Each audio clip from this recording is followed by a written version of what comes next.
सर्वव्यापी आत्मा का ध्यान करो। सर्वव्यापी आत्मा ने क्या, परमात्मा ही तो हुआ।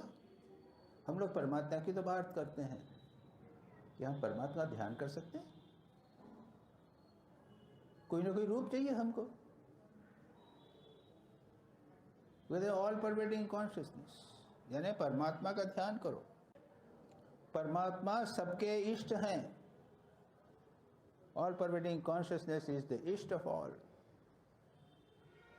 बड़ा कठिन है, इसको समझना ही कठिन है।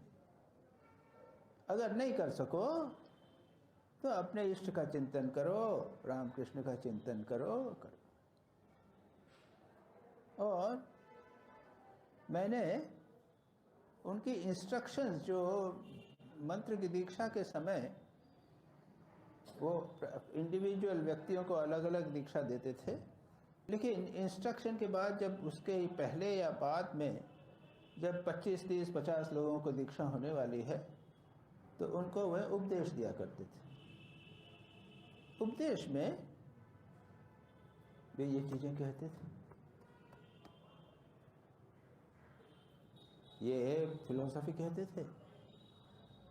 और कहते थे कि जब ध्यान शुरू करो तो सोचो कि परमात्मा सर्वत्र विद्यमान है।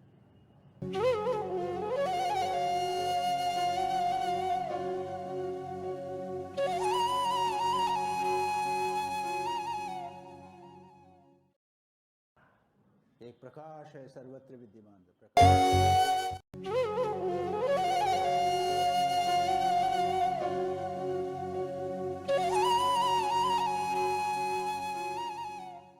सोचिए आकाश है, ज्योति से पूर्ण है।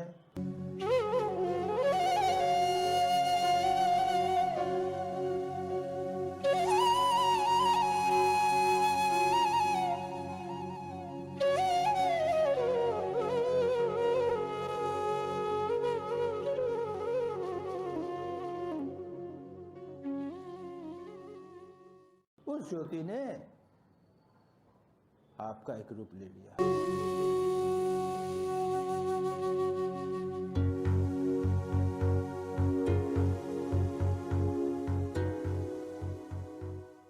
आपके इष्ट का रूप ले लिया है।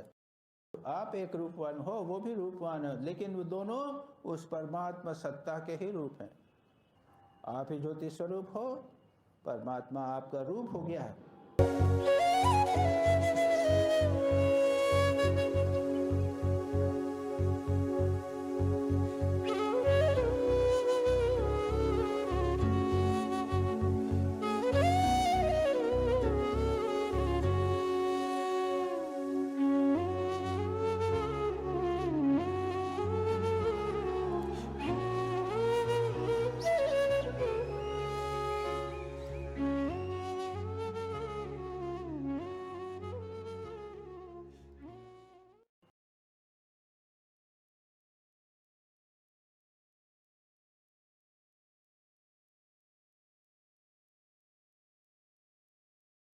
सामने, उसके बाद अपने इष्ट का ध्यान करो या हृदय में ध्यान करने के बाद में पुनः इसको सब उस परमात्मा सत्ता में विलीन कर दो।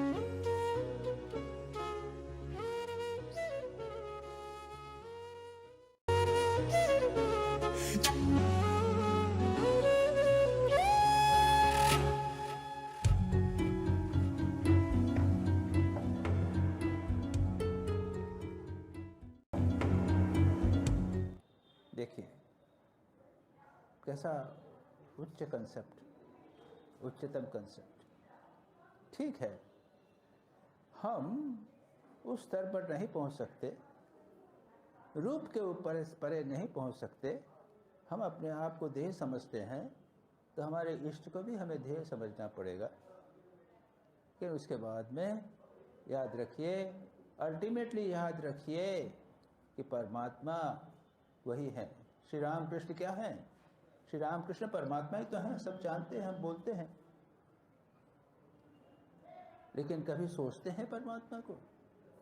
इष्ट का, श्री राम कृष्ण का ध्यान करना हो तो पहले सोचिए कि परमात्मा सर्वत्र विद्यमान है, एक ज्योति है, उस ज्योति ने श्री राम कृष्ण का रूप धारण किया है, और मैं भी एक उसी परमात्मा का अंग हूँ जिसने एक मानव शरीर मैंने ध्यान किया है, एक साधक का रूप ध्यान किया है। फिर अपने इष्ट का, ठाकुर का ध्यान करके दोनों को उस परमात्मा में लीन करना। ये